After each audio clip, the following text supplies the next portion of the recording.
মক্কার মানুষ নাকি হজ পায় না। পহেলা বৈশাখে কি করলাম, কোথায় গেলাম এবং মক্কার মানুষ হজ পায় না কেন এই কথা বললাম, সবকিছুই থাকছে আজকের এই ভিডিওতে। আসসালামু আলাইকুম, আমি খাদিজা আক্তার শাওন বলছি ঢাকা থেকে। আশা করি যে যেখানে আছেন আলহামদুলিল্লাহ সবাই ভালো আছেন এবং সুস্থ আছেন। আলহামদুলিল্লাহ আপনাদের সবার দয়ায় আমরাও ভালো আছি এবং সুস্থ আছি। বেশ কিছুদিন অসুস্থ ছিলাম, প্রেশারটা এত পরিমাণে লো ছিল, তো এখন আলহামদুলিল্লাহ ভালো আছি। তো আজকে হচ্ছে কি অনেক দিনের ইচ্ছা পূরণ হতে যাচ্ছে। সেটা হচ্ছে অনেক দিন ধরে মাটির হাঁড়িতে রান্না করব, কিন্তু কিভাবে করব সেটা আমার জানতে মানে কোন একটা কি সেজন্য করব সেটা করতে করতে অনেক দিন হয়ে গেল। তা আজকে পহেলা বৈশাখ উপলক্ষে একটু মাটির হাঁড়িতে রান্না করে নিচ্ছি। আর যেহেতু আয়োজনটা শুধুমাত্র একমাত্র আমার জন্যই করছি, তো খুব সাধারণ এবং সিম্পল কিছু রান্না করব। তো তেমন কিছুই করব না, একটু অপরদিকে ভাত রান্না বসিয়ে দিয়েছি। আর এখন একটা ইলিশ মাছ কেটে নিচ্ছি। আর ইলিশ মাছটা কিন্তু মাছের দু পিসটা শুধুমাত্র ভাজা করব, কারণ আমার বাসায় কেউ ইলিশ মাছ খেতে চায় না, শুধুমাত্র আমি টুকিটাকি মাঝে মধ্যে খাই। আর এই যে দেখেন মাটির হাঁড়িতে তো ভাত বসাইছি, কিন্তু এই যে ফ্রাই প্যান কড়াইটা, এই কড়াইয়ের মধ্যে না আমি এর আগেও রান্না করেছি, কিন্তু যখন আগে রান্না করেছি তখন সবকিছুই ঠিক ছিল। এখন না রান্না করতে গেছি তো ফেটে গেছে আর ফুটে গিয়েছে। তারপরও এক সাইড দিয়ে একটু মাছটা ভেজে নিচ্ছি। আর এখন যাচ্ছি যারা দাদুর বাসায়, কারণ যারা দাদু আমাকে 2 দিন আগে বলেছে আমাদেরকে নিয়ে একটু ঘুরতে যাবে।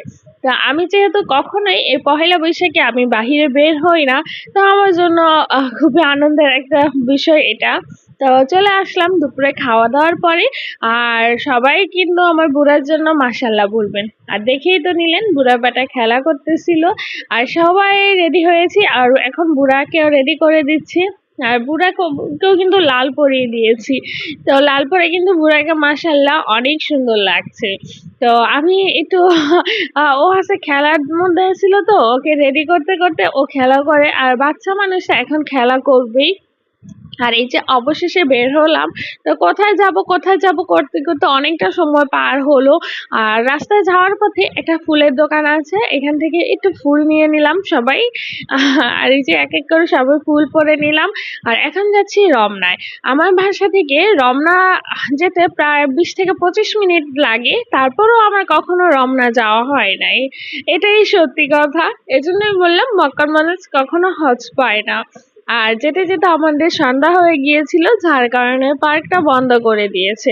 তো কিছুই করার নাই, নেক্সট আরেকদিন প্ল্যান করে আসতে হবে।